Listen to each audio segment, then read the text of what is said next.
esta ocasión, en nuestra sesión de literatura apocalíptica, vamos a ver la novela After London de Richard Jefferies. Jefferies tuvo una vida muy corta, murió a los 41 años.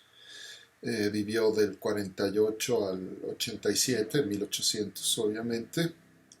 Es un conocido naturista y escritor y periodista inglés que desafortunadamente murió pobre y enfermo a partir de que se dedicó exclusivamente a escribir, al contrario de otros novelistas que hemos visto en este curso, como pues fue Jack London, que incluso llegó a ser rico, y H.G. Wells, que pues tampoco le fue mal.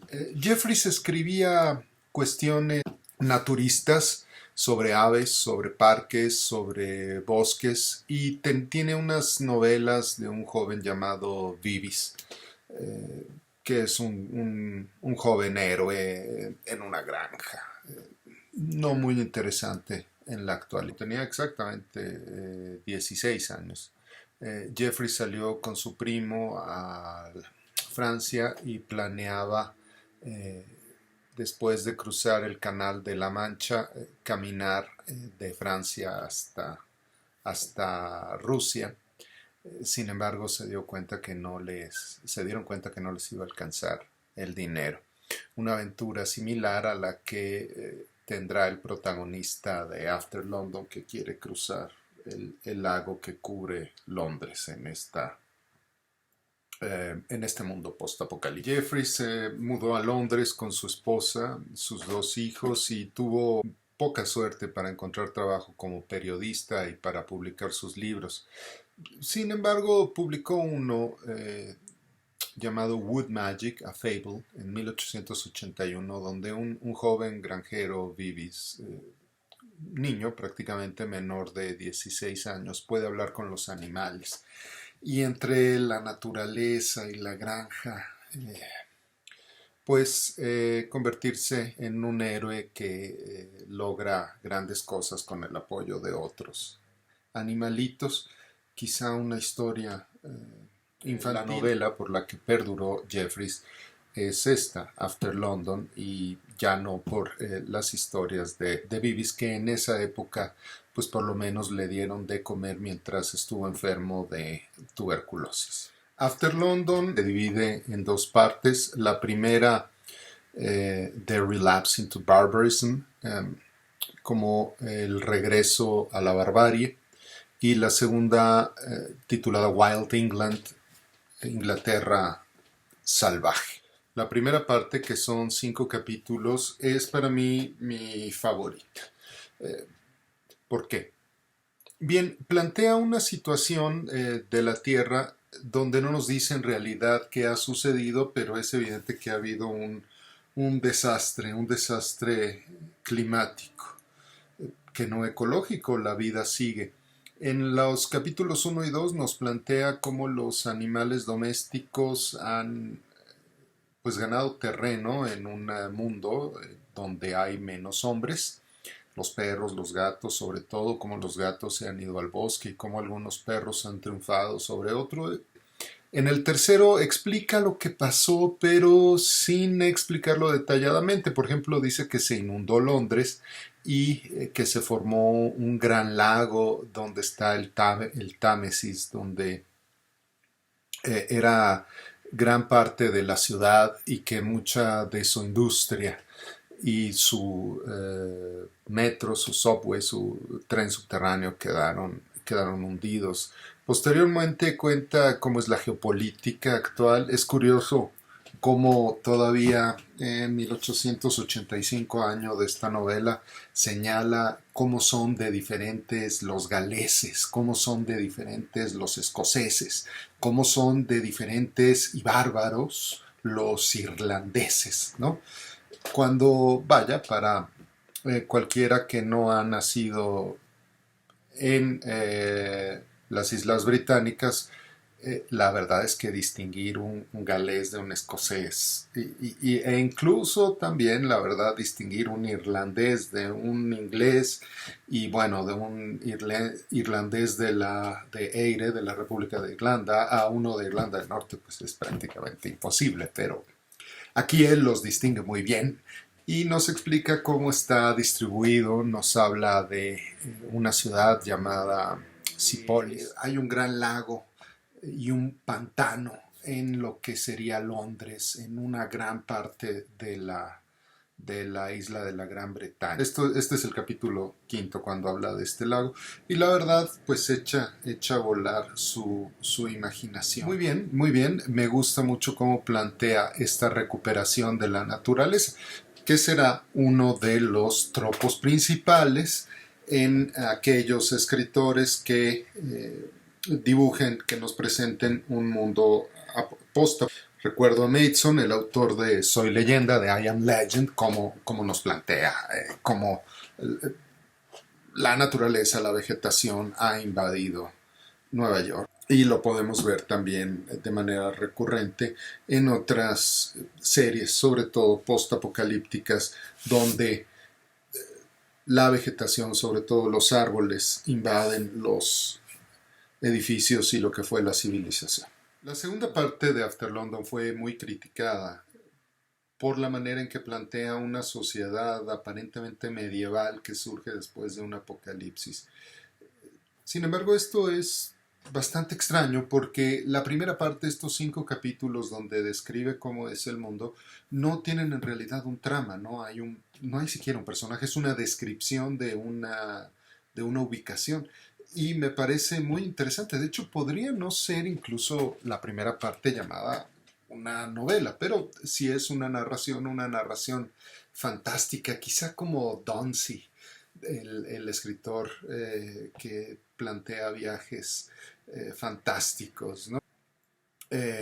Jeffries plantea una situación bastante peculiar en Londres y en las Islas Británicas y con sus conocimientos de la naturaleza, de los animales, de las plantas, pues lo hace muy bien, muy divertido y tiene bastante lógica la manera en que habla de los perros, las vacas, los gatos y en fin, todos los animales que quedan salvajes. El segundo tropo recurrente en algunos autores apocalípticos es no decir jamás qué sucedió en realidad.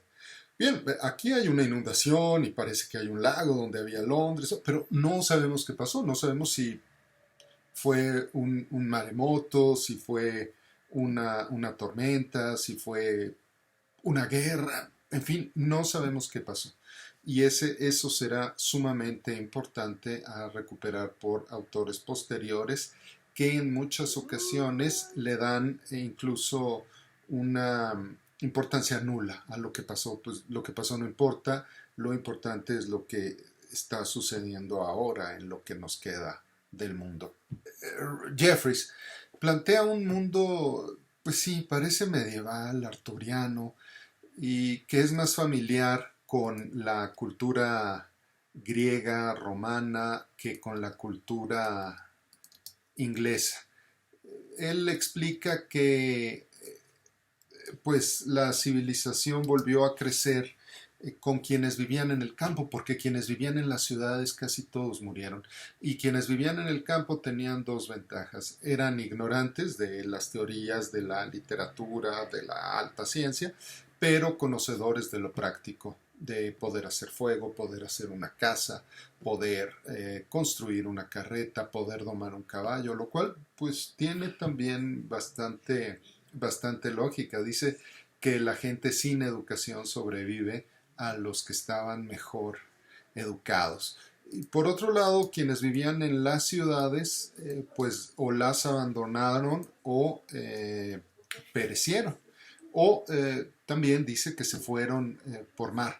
Pero quienes se fueron por mar de las Islas Británicas jamás volvieron. Así que, pues, quién sabe qué hay más allá de estas islas. Señala que en algunos lugares subió la marea, en otros bajó, entonces estamos en un mundo realmente extraño. Nos dice que los pueblos son de alrededor de unas 50 casas, y él, cada una con su gobierno, y divide, hace una extraña división para los términos teóricos, tanto de ese momento como de ahora, en clases sociales.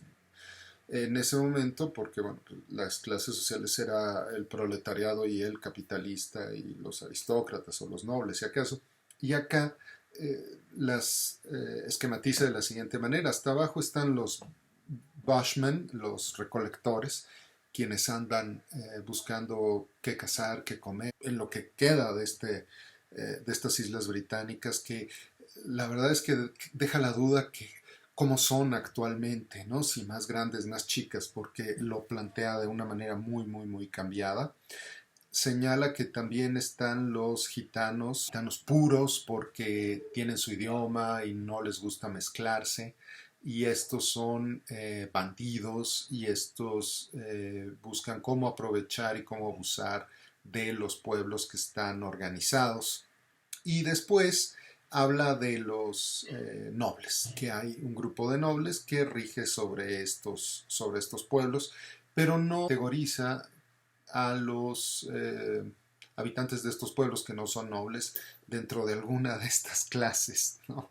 Es decir, ni como Bushman ni Gypsies, los deja así como esclavos o sirvientes. De hecho, no hay mucha diferencia entre esclavos y sirvientes.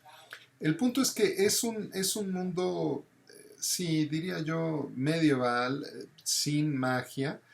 Y bueno, pues quedan muchas preguntas. ¿Cómo es que una sociedad de 1885 retrocede a una cuestión medieval? O sea, 500, 600, 700 años. ¿Por qué no retroceder a un punto inmediato anterior? Eso es raro. Pero este será un tercer tropo, el desarrollo de una sociedad nueva que se parece a una sociedad anterior. Es decir, será recurrente en escenarios post-apocalípticos que después del fin del mundo, la sociedad que nace sea como la griega, sea como la romana, sea como una medieval, ¿no? Será un tópico al cual algunos autores recurran constantemente sin dar mayor explicación. Aquí la verdad es que no hay mayor explicación. Lo que sí hay es que Jeffries no dice nunca el año. Entonces, uno asume que la catástrofe pues, se da en el año que está escrita, en 1885. Bueno, y no uno.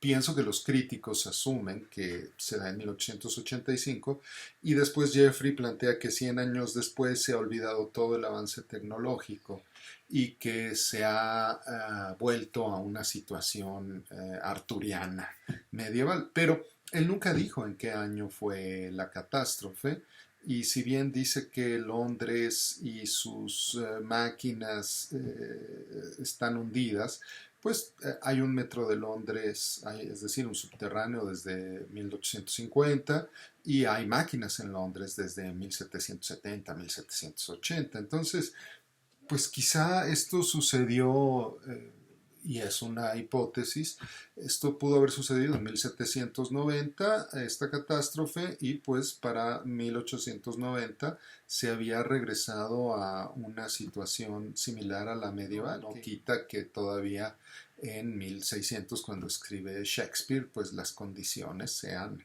prácticamente medievales, con duelos, espadas, caballeros, en fin, ¿no? Y pobres, muchos pobres. Pues la historia, la verdad es que no es muy compleja y no es muy original. Es un joven llamado Félix Aquila que sale de su pueblo para buscar la aventura. Tiene interés de casarse con una princesa, una noble de nombre Aurora, pero el llamado a la aventura le es más atractivo. Hace una canoa, toma su caballo, se une a un ejército, en fin.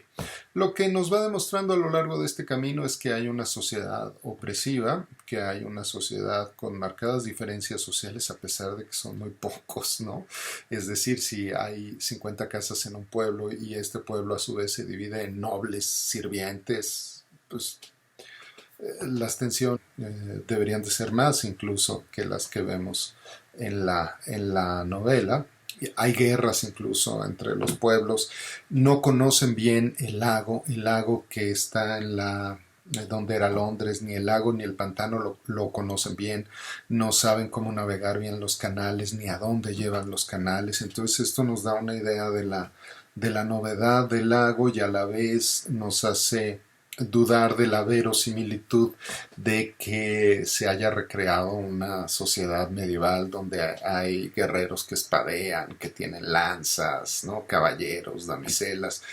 ¿Cómo es posible que no conozcan los caminos de un lago y sin embargo hayan recuperado esta cultura, ¿no? Y bueno, él señala que se han perdido los escritos de los autores locales, que solo quedan algunos escritos de algunos autores griegos y romanos, porque, y esto es importante, porque hay sabios que han transcrito las cosas y se han dado cuenta que los griegos y romanos decían lo más importante en pocas palabras y que los filósofos y escritores posteriores, por lo menos los ingleses, lo único que hicieron fue decir lo mismo en más palabras. Entonces, ¿qué hicieron? Pues decidieron transcribir obras de teatro, por ejemplo, de Sófocles, ¿no? Hay una representación de Antígona, hasta que llegamos a en las aventuras de Félix Aquila. Hay un momento en que casi lo ejecutan por andar diciendo que las ideas del rey o del príncipe son malas, las ideas sobre cómo guerrear son malas. Y posteriormente veremos en los capítulos 22 al 24, más allá de una recreación del mundo medieval, pero a través de los ojos de un joven medieval, cómo describe la ciudad caída de Londres. Y este será así nuestro cuarto tropo que podemos identificar en After London, las Badlands, las tierras malas, las tierras echadas a perder, en este caso que es la novela original donde sale este tema. Eh, es, es el lugar donde se ubicaba Londres, ahora hay un pantano, huele mal, pestilente. La verdad es que lo describe de una manera maravillosa, Jeffries. Después de los capítulos iniciales sobre cómo ha cambiado estos tres del 22 al 24 me parecen fantásticos porque nos pinta cómo está Londres completamente sumergido en agua y putrefacto y dejando escapar olor.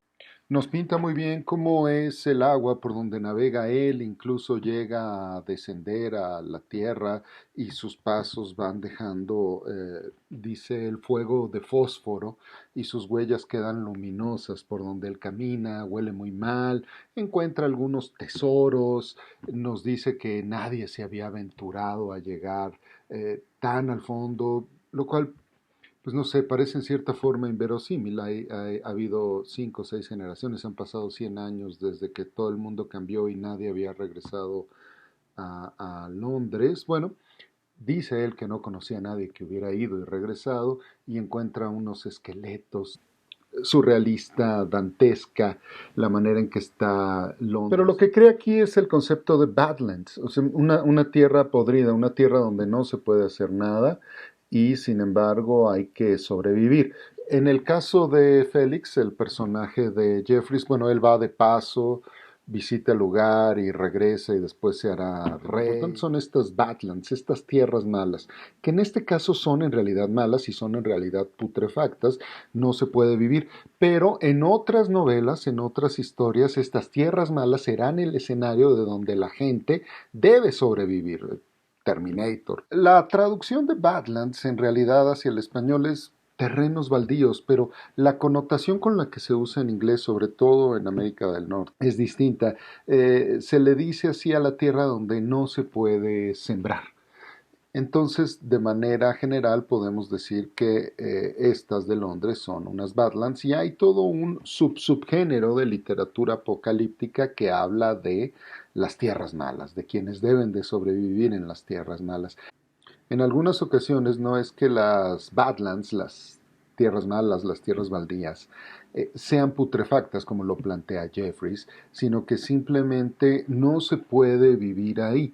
Voy a poner aquí algunas fotos de las Badlands de Alberta, de las Badlands de Wyoming y de las Badlands de Mongolia. Como pueden ver estos casos, que son terrenos grandísimos. Las Badlands de Alberta y Wyoming ocupan gran parte del Midwest de los Estados Unidos y Canadá, y las de Mongolia pues ocupan gran parte de China y de la misma Mongolia. Y en realidad los chinos, Gobi, por ejemplo, le dicen el desierto del Gobi. En realidad no es un desierto, es pasto, césped, grama, ¿no? El punto es que solo hay pasto por 2000 kilómetros. Los siguientes 2000 kilómetros solo hay pasto. Es difícil el acceso al agua, es difícil el acceso a una fruta, es difícil el acceso a cazar algún animal. Y este será el ejemplo de Badlands que... Así, estas son Badlands que en realidad no están putrefactas, pero es muy difícil sobrevivir. El mismo ejemplo tendrá Jack London en La Plaga Escarlata cuando nos narre las historias de dos aventureros de manera muy breve, uno que viene desde el norte de Oregon, de Washington, bajando hacia la zona de San Francisco y debe de cruzar miles y miles de kilómetros de bosques, se tarda años, y otro que viene desde Utah hasta San Francisco y debe de cruzar los terrenos, los pastizales, que son muy similares a los del Gobi de Utah, y este tarda nada más ni nada menos que 13 años en hacerlo. Y bueno, cruzar esas regiones es cruzar las tierras malas. De tal manera que, para sintetizar esta conclusión, en After London tenemos por primera vez el inicio de los siguientes 4 tropos. El primero, la naturaleza se recupera de manera salvaje con la ausencia del hombre. El segundo, no explicar qué sucedió, no detallar el desastre, ya sea omitirlo por completo o no detallar lo que ha pasado y ha llevado al hombre a este. El tercer tropo es el desarrollo de una sociedad nueva, pero similar a una civilización previa. En este caso es la medieval. Ya habrá otras historias, todavía recuerdo en algunos casos estas series de Tierra de Gigantes y Viaje al Fondo del Mar que había en los 60, donde de alguna manera llegan a un lugar y son como romanos o son como griegos, ¿no? Y el cuarto tropo es las Badlands, las tierras echadas a perder donde algunos están sobreviviendo y surgen innumerables aventuras. Pero estas tierras echadas a perder no es que sean malas o estén contaminadas siempre. Puede ser, como lo mencioné, un pastizal, un bosque. Es decir, son tierras malas donde es difícil sobrevivir para un ser humano que se encuentra solo, o un grupo de seres humanos que no tiene ayuda de otros grupos, que no tiene intercambio para poder sobrevivir.